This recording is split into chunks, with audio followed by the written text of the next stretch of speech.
நபி ஸல்லல்லாஹு அலைஹி வஸல்லம் அவர்கள் உள்ளம் சுத்தமடைந்தால்தான் அவன் வெற்றி பெறுவான் என்பதனை மக்களுக்கு அல் குர்ஆன் வசனமாக ஓதி காட்டினார்கள். சூரா அஷ்-ஷம்ஸ் என்ற அத்தியாயத்தின் முதலாவது வசனத்திலிருந்து 10வது வசனம் வரை அல்லாஹு தஆலா 11 படைப்புகள் மீது சத்தியம் செய்கிறான். சூரா அஷ்-ஷம்ஸ் என்ற அத்தியாயத்தில் முதல் வசனம் இருந்து 10 வசனம் வரை 11 படைப்புகள் மீது சத்தியம் செய்கிறான்.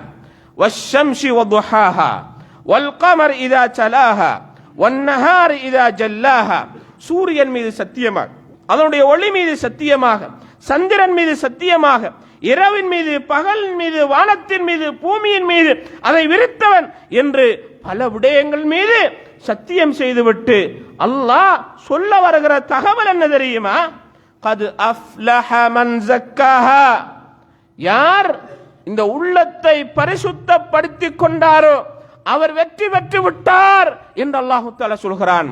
கத் அஃப்லஹல் முஃமினூன், தொழுகையில் நல்ல முறையிலே தொழுகையை சரியாக பயபக்தியோடு தொழுகிற மூமின்கள் வெற்றி பெற்று விட்டார்கள் என்று அல்லாஹ் சொல்கிறானே, அதே அஃப்லஹ என்ற சொல்லை கத் அஃப்லஹ மன் ஸக்காஹா, தன் உள்ளங்களை யார் பரிசுத்தப்படுத்தினாரோ அவர் வெற்றி பெற்று விட்டார். வகத் காப மன் தஸ்ஸாஹா, அந்த உள்ளங்களை யார் பாழடைய வைத்தாரோ அவர் நஷ்டமடைந்து விட்டார். அதனை பரிசுத்தப்படுத்தவில்லை என்றால் அவர் நஷ்டமடைந்து விட்டார் என்று அல்லாஹு தஆலா அல் குர்ஆனிலே நமக்கு சொல்லி, அதுவும் படைப்புகள் மீது 11 படைப்புகள், அல்லாஹ்வுடைய படைப்புகள் மீது சத்தியம் செய்து இதன் மகத்துவத்தை தெளிவுபடுத்துகிறான். நம் உள்ளங்கள் சுத்தமாக இருக்க வேண்டும் என்பதற்காக அல்லாஹு தஆலா அல் குர்ஆனிலே நாளை மறுமையில் உயர்ந்த அந்தஸ்தை பெறுகிறவர்கள், சுவர்க்கத்தில் உயர்ந்த அந்தஸ்தை பெறுகிறவர்கள் தங்களுடைய உள்ளங்களை சுத்தப்படுத்தியவர்கள். நபி ஸல்லல்லாஹு அலைஹி வஸல்லம் சொல்கிறார்கள், சுவர்க்கத்தின் உயர்ந்த அந்தஸ்திலே இருப்பவர்களை கீழே உள்ளவர்கள் பார்ப்பார்கள். சுவர்க்கத்தில் ஆக உயர்ந்த அந்தஸ்திலே இருப்பவர்களை கீழே உள்ளவர்கள் பார்ப்பார்களாம்.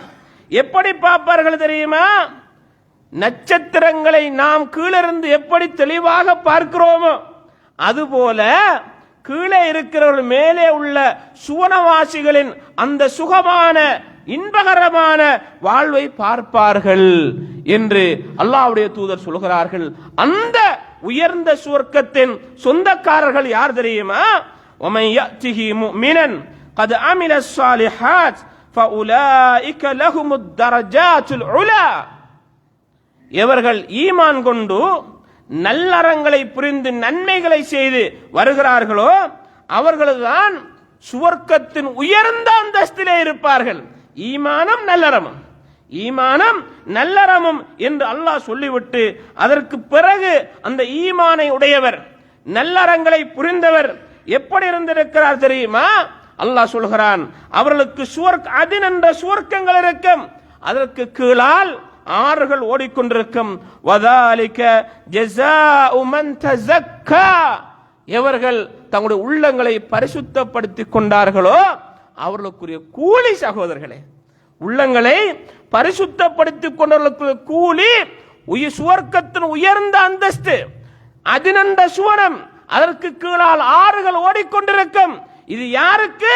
ஜஸாஉ மன் தஸக்கா, எவர்கள் தங்களுடைய உள்ளங்களை பரிசுத்தப்படுத்தினார்களோ, உள்ளங்களிலே பாவத்தை சுமந்து தெரியாமல், உள்ளங்களை நல்ல உள்ளமாக, அடுத்தவரை பற்றிய தப்பெண்ணம் இல்லாமல், அடுத்தவரை பற்றிய தவறான சிந்தனை இல்லாமல், கோல் முட்டாமல், புறம் பேசாமல், அடுத்தவருடைய விவகாரத்திலே தவறாக ஈடுபடாமல் தன்னுடைய உள்ளத்தை யார் சுத்தப்படுத்தினார்களோ அவர்களுக்கு தான் அந்த உயர்ந்த சுவனம் இருக்கிறது என்பதனை அல்லாஹு தஆலா நமக்கு சொல்லி காட்டுகிறான்.